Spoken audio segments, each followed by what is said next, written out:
Philippine courts. Huwag niya akong ipadala sa dahil yun lang naman. Kahit sa court dito sa Pilipinas, pareho tayong Pilipino. Basta pa siya pareho tayong Pilipino. Kung pwede lang. Kung meron lang kung pananagutan, panagutan ko dito sa ating local court. Huwag doon sa Banyaga.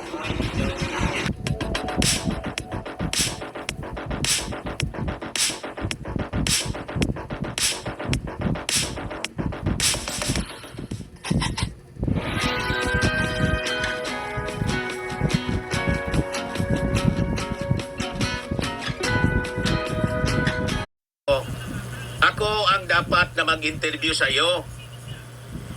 Ako dapat ang moderator sa interview. At isama ko si Yusek Clear Castro. Kung hindi si Atty. Kapunan. Para magkaalaman tayo. Di ba matalino ka? Senate President, brilliant lawyer. So I challenge you. Umarap ka sa interview, ako ang moderator. At kasama ko si Atty. Kapunan. Sumama ka din ng mga DDS mong mga kasamang senador. Pero akong moderator, tingnan natin kung hindi magkabulol-bulol ang dila mo sa pagsisinungaling. Siguradong mahuli ka namin. Mahuhuli ka namin sa bibig. Kasi sinungaling ka. Yan ang challenge ko. Taga-probinsya ako, taga rito sa Albay. Kababayan ni, o kami ni Trillanes ang magtanong sa'yo. Iwan ko lang. Yan ang pagiging bright mo. Hindi yan obra. Kasi gaano ka man ka-bright, pagka sinungalingan ang kwento mo, hindi yan obra. Hindi uobra ang kasinungalingan sa katotohanan. Hindi uobra yan. So that is my challenge. So nakakalungkot ang kwentong ito, mga kababayan. Habang libo-libo na pamilya na biktima ng EJK ang naghihintay mga kababayan ng hustisya. Itong mga senador na kalyado ng mga Duterte, abala sila sa pagtatago, pag-cover up, pag-spin ng narrative at pagliligtas sa sariling political camp. Ganon kabaluktot ang mga pag-iisip ng mga senador na yan.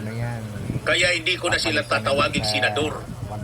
Hindi sila bagay sa posisyon bilang senador. Walang matinong senador magkakanlong sa isang wanted ng batas. So ito mga kababayan ay malinaw na usapinaw ng obstruction of justice, abuse of power, institutional corruption, at paggamit ng Senado bilang proteksyon ng mga nagharing political syndicate, sindikato. Ang Senado po hindi po detention facility tulad ng ginawa nila, protected custody.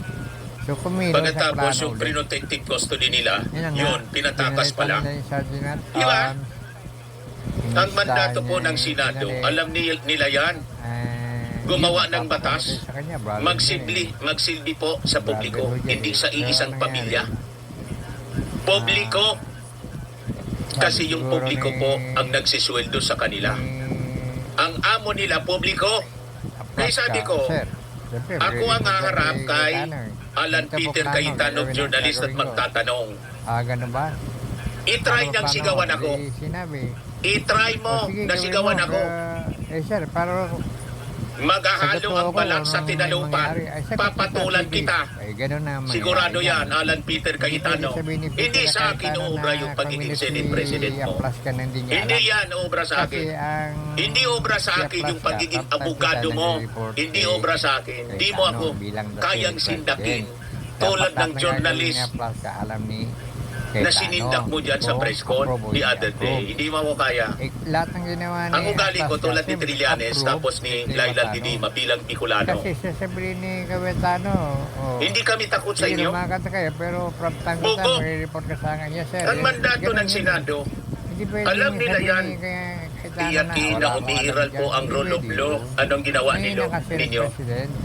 Ngunit po ang nangyari malinaw. Misto lang ginawa. Mga kababayan na wanted ng IG, exclusive safe house ng political allies nila na si Bato para pigilin ang implementation ng warrant of arrest. Napakalinaw po. Kaya nakakagigil yung ginawa ninyong mga senador sinira mo yung Kayong batas, tracing mga senador, nakakagigil.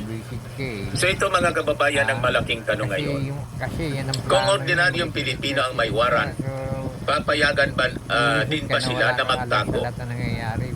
Blush is amazingly soft. Your cheeks will thank you. Zero fallout, intense pigmentation. One swipe, instant glow. From dewy natural to bold editorial, it works for every vibe. Skip the comparison game. Lazada's got the ultimate deal online. 48-hour flash sale. 50% off. Only 50 left. Don't wait. Order now on Lazada.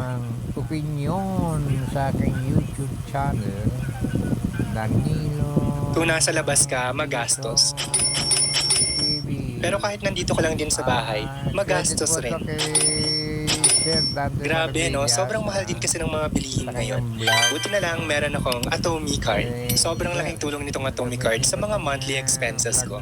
I can use it to pay my bills online, for groceries, for online purchases, and for my travels. The best part is there's no annual fee. Tapos 0% interest for up to 40 days. Pwede ka rin mag-split ng bills in 3 to 6 month installments. At alam mo ba na pwede kang magkaroon ng up to 200k spending limit? Kaya kung wala ka pang Atomy card, you're missing a lot. Dahil sa Atomy card ko, hindi na ako nag-aalala na ma-short ako sa mga daily expenses ko kasi I have my Atomy card to rely on in times like this. Sobrang dali lang mag-apply at one valid ID lang yung kailangan. Kaya download the Atomy app now and apply for your Atomy card. Yun lang, salamat. God bless.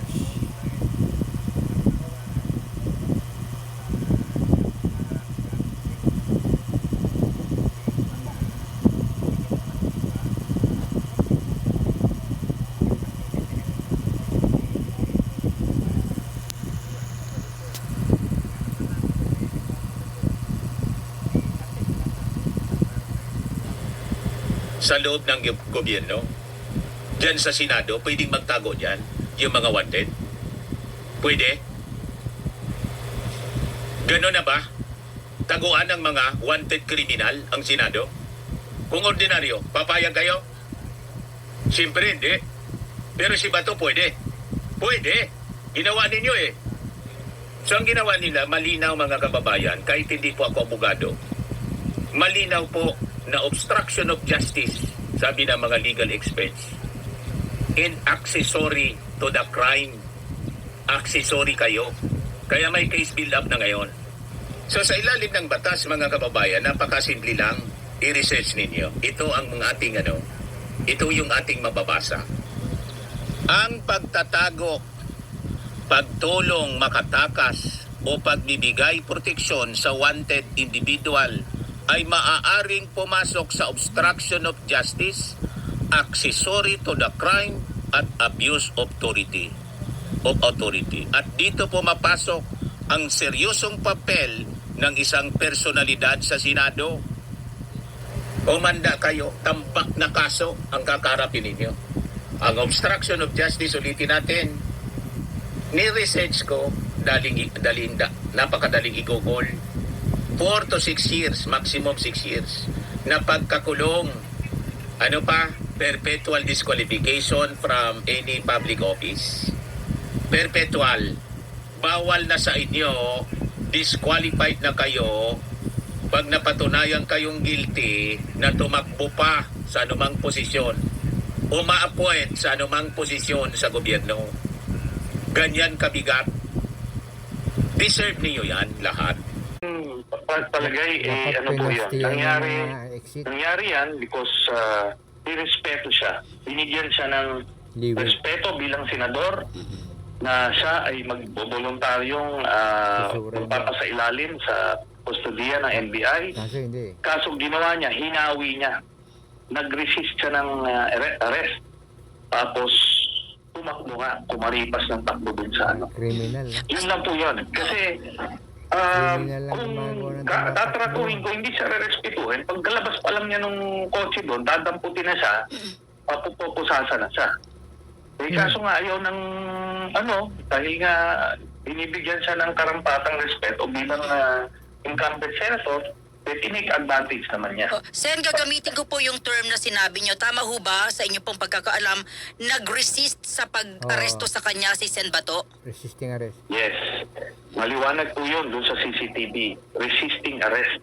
Inawi niya yung NBI agents na mag-a-approach sa kanya. Tapos yung ibang staff niya kumarang doon sa mga agents. Alam niyo po yung humahabol sa kanya doon sa video? Mga ano po yun, mga staff niya yun. Hindi po mga NBI agents yun. Talagang inano nila, Protection. nagmaniobra sila, nag-swarm sila para Protection. maka-maniobra. At Yes. makalayo ho siya. Okay, Sen.